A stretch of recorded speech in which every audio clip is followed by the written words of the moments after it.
Jerry, let's just talk about, obviously, coming off a win at Coastal, big game for you, and building on that. What do you think this team has to do to build off of that and get a win on Thursday night? Man, one thing we have to do is come out stronger and sustain that process. You know, we come out strong, we hit them in the mouth. We don't want to let up on South Alabama because we know they're a really great, talented team. And so if we get a chance to, we can, try to put them away early. But we know they're a good team. They can make certain runs at certain times. I was talking to JJ about this, and coaches talked about this, and it's kind of been the story of this team this year. You guys are very resilient. You find ways to battle back, but you find yourself in these holes, and you were down 12 against Coastal. You guys come back and get the win. What is it about that getting down, and is there a way that you guys can get over that hump and actually lead a game from beginning to end? What is it that keeps you guys getting down, but then at the same time you're fighting back and finding a way to win? Man, I really don't know, man. It's tough. It's when I go back and look at games and rewatch games, you can see guys on the other team relaxed, playing around, making jokes, and you see our huddle was focused, talking to each other. We need to make a run. So it's just sense of urgency. We get desperate at times, and we know how each game is very important, especially when you come down toward the end of the season. That we know that we can't waste away games. And, hate that it happened against Appalachian State where we end up losing that one. But, those are games we got to look at and be like, we got to do better. We can't get down that early and lose a game like that. Let me ask you this. You surpassed the 1,000-point mark. Obviously, yes. That's a nice milestone personally. But what does that mean? I mean, to be a guy who's a grad transfer, you come here, you're the veteran, you're the old guy of this team, if you will. But to be able to do that, come off the bench, do whatever it takes to help this team be successful, but also reach an achievement like that to go over the class. It's big for me because I started out my career on the bench. I embraced the six-man role as a freshman.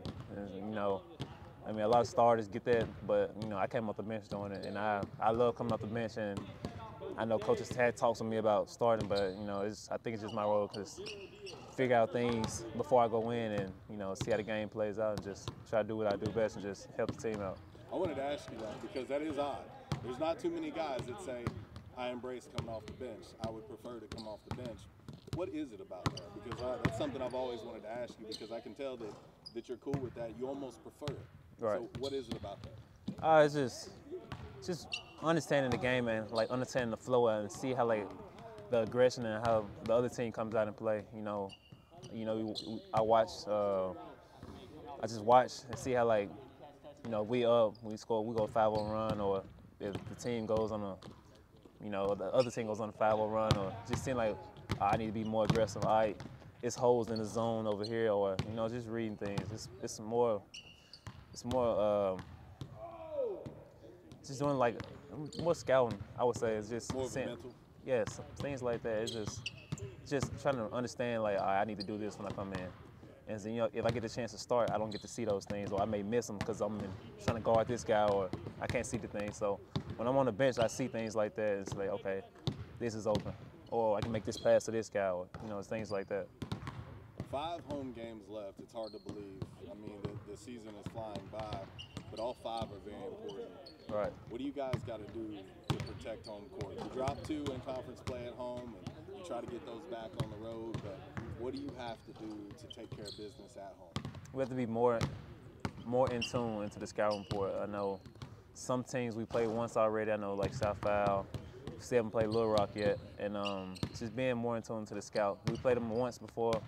Kind of know what each guy likes to do. So just being more into the scout, we can try to shut those things down, and we can protect home court. All right, you're a little different. You're a dad. Yeah, soon to be. Yeah. I mean, you're a dad. Yeah. I mean, you are preparing to be a dad. Yes. Talk about what that means to you. How big that is for a lot of guys. I mean, if you're not a dad, you maybe don't have as much motivation as somebody. Me being a dad of 2 daughters, I get it. But talk about that. The idea of being a dad, you are a dad, you're a dad in the making, what that means to you and how much that affects you out here. Yeah, man, it drives me every day, man. I know my father passed away, but I did come from a good household where my father was a coach, teacher, and I kind of grew up around the right way to see how a family is, and I just want to be everything with that and more. it's definitely driving me to not take games lightly because it's about building habits. And if I build great habits right now, I can take those same habits and take that into fatherhood. All right, last thing for you. If you could talk to every fan out there and you could give your recruiting pitch for them to be here Thursday night to support you guys, here's your chance. It's the #1 team in the preseason favorite. Well, we need everybody to come in loud and crazy. I know we have a great home court already, but I'll be happy if we see some guys in the top rows screaming at South Alabama, make them miss some free throws.